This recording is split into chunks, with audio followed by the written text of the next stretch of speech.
So, Government Cheese centers the Chambers family. My character, Hampton Chambers, and we have Astoria Chambers as well, played by Simone. And at the beginning of the first episode, I've been incarcerated for check fraud.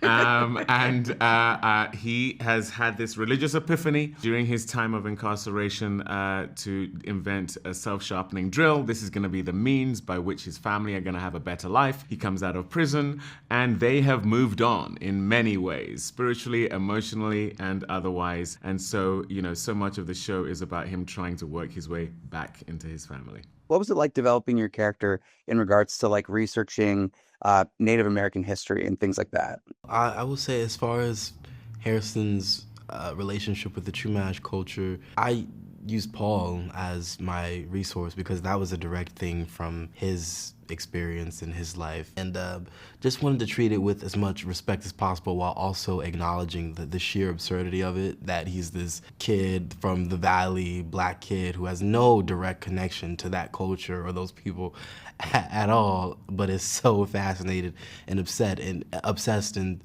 actually thinks he is a part of it himself, just hoping people understood the comedy of it while also wanting to really talk about the rich history that Native Americans have in California, specifically in the Valley and in the surrounding areas. How far into the process of building a pool did you actually get in the show? Right though? Like, I know, when we were shooting it was a little confusing because I was like, where are we right now and how far in, did we do it yet? Or, I don't want to spoil too much, but we set up, I think, like maybe half of it and then I think it jumped to, now it's fully finished.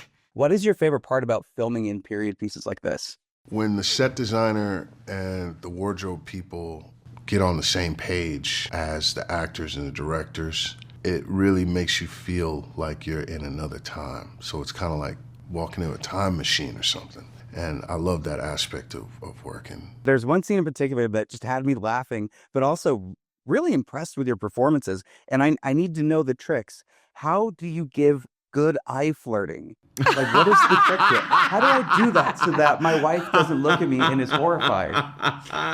Can I just say, David is such a tactician.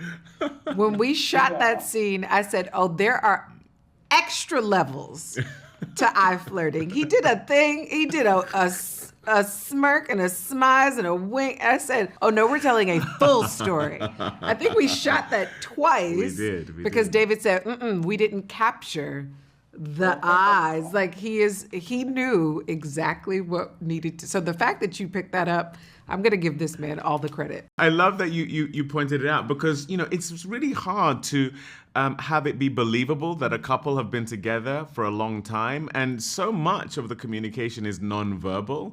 And so on the page, when I saw that, I thought this is a real opportunity to show how much history this couple have. So yeah, we shot it once and then I felt like we just hadn't exploited it enough. And the key to it basically is to think the thought and just believe that is being transmitted through your eyes. The eyes are the windows of the soul.